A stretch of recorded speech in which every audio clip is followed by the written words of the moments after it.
Сәлеметсіңдер ме, балалар? Бүгін біз 40-шы сабақпен танысамыз. Суретте бір ағаштың 4 мезгілдегі көрінісі берілген. Көктем, жаз, қыс, күз. Осы арқылы өсімдіктердегі пигменттердің әсерін көруге болады. Көктем жапырақтар жаңа өсіп ашық жасыл түсті болады. Бұл кезде хлорофилл көп түзіледі.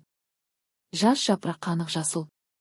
Хлорофилл ең көп мөлшерде болады, фотосинтез қарқынды жүреді. Күз жапырақтар сары, қызыл, қызғылт сары түске боялады. Себебі хлорофилл азайып, оның орнына каротиноидтар сары, қызғылт сары, антоциандар қызыл, күлгін, айқын көріне бастайды. Қыс жапырақтар түскен, өсімдік тыныштық күйге өтеді, пигменттер байқалмайды. Яғни жыл мезгілдерін жапырақтың түсіне қарап анықтаймыз. Ал түстердің өзгеруі өсімдіктердегі әр түрлі пигменттердің хлорофилл, каротиноид, антоциан, флавон, ликопин болуына. Аскөк жасыл өсімдік хлорофилл басым себебі жасыл түс береді. Қара өрік күлгін, антоциандар басым күлгін, қызыл, көк түстерді береді. Сәбіз шырыны қызғылт сары, каротиноидтар басым сары, сарғыш, қызыл түстерді береді. Қарбыз іші қызыл каротиноид, ликопин, сырты жасыл хлорофилл. Жапырақ құрамында бірнеше пигмент болады. Хлорофилл жасыл, каротиноидтар сары, сарғыш. Кейде антоциандар қызыл, күлгін. Тәжірибе кезінде сүзгіш қағазда. Ортасында жасыл дақ хлорофилл.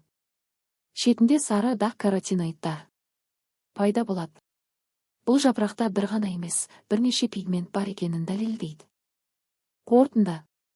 Жапырақтағы ең басым пигмент хлорофилл. Себебі жапырақтың негізгі түсі жасыл, ал хлорофилл фотосинтез үшін қажет. Енді ойлану сұрағына жауап. Егер хлорофилл азайса, жапырақтың жасыл түсі әлсірейді. Оның орнына сары, сарғыш түстер көріне бастайды. Себебі каротиноидтар көрініп қалады. Сондықтан жазда жапырақ жасыл, хлорофилл көп. Күзде жапырақ сары, қызғылт, қоңыр, хлорофилл азайып, каротиноидтар мен басқа пигменттер басым болады. Күзде жапырақтардың түсінің әр түрлі болуы олардың құрамындағы пигменттерге байланысты. Жаз бойы жапырақта хлорофилл көп болады, сондықтан барлық жапырақ жасыл болып көрінеді.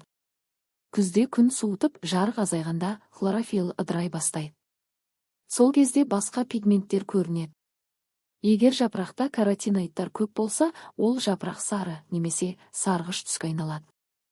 Егер жапырақта антоциандар басым болса, жапырақ қызыл, қызғылт немесе күлгін түске боялады.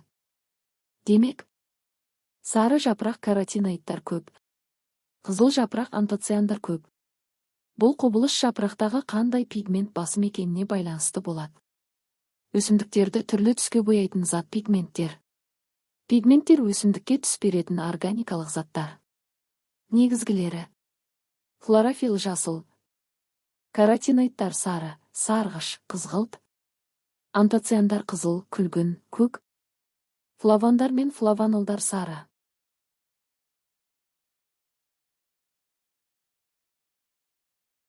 Неге күзде ағаш жапырақтары сарғаяды? Күзде күн сәулесі азаяды, ауа салқындайды. Сол кезде жапырақтағы хлорофилл біртіндеп бұзылады. Жасыл түс жоғалған соң, жапырақта бұрыннан бар каротиноидтар көріне бастайды. Олар жапырақты сары, сарғыш түске бояйды. Қысқаша, жазда хлорофилл көп, жапырақ жасыл. Күзде хлорофилл азаяды, сары пигменттер көрінеді, жапырақ сарғаяды.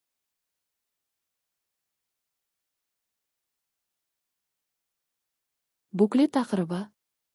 Денсаулықты нығайту үшін күнделікті жеуге қажетті жеміс пен көкөністер, дұрыс тамақтану, денсаулық кепілі. Күн сайын жеміс пен көкөніс жеу ағзаны витаминдермен, минералдармен қамтамасыз етеді және иммунитетті күшейтеді. Неліктен жеміс пен көкөніс қажет? Ағзаны витаминдермен байтады, ауруға қарсы тұру қабілетін арттырады, ас қорыту жүйесін жақсартады, күш-қуат береді, өсу мен дамуға көмектеседі. Күнделікті жеуге болатын пайдалы жемістер. Алма иммунитетті күшейтеді, банан күш береді. Жүрекке пайдалы апельсин С витаминіне бай, алмұрт ас қорытуды жақсартады. Жүзім қан айналымына пайдалы көкөністер. Сәбіз көзге пайдалы, қияр ағзаны тазартады. Қызанақ жүрекке пайдалы, қырыққабат асқазанға пайдалы. Асқабақ иммунитетті күшейтеді, түстеріне қарай пайдасы. Жасыл, қияр, аскөк, хлорофилл ағзаны тазартады. Сары, қызғылт, сәбіз, банан, каротиноид, көзге пайдалы. Қызыл, қызанақ, алма, цян. Кеңес. Күн сайын кемінде 2 түрлі жеміс пен 2 түрлі көкөніс жеуге тырыс. Түрлі түсті тағамдар, түрлі витаминдер. Қорытынды. Жеміс пен көкөніс табиғи дәрумен.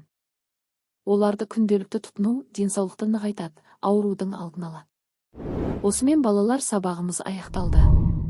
Келесі сабақты көру үшін менің каналыма тіркеліп, лайк басып, пікір жазуды ұмытпа.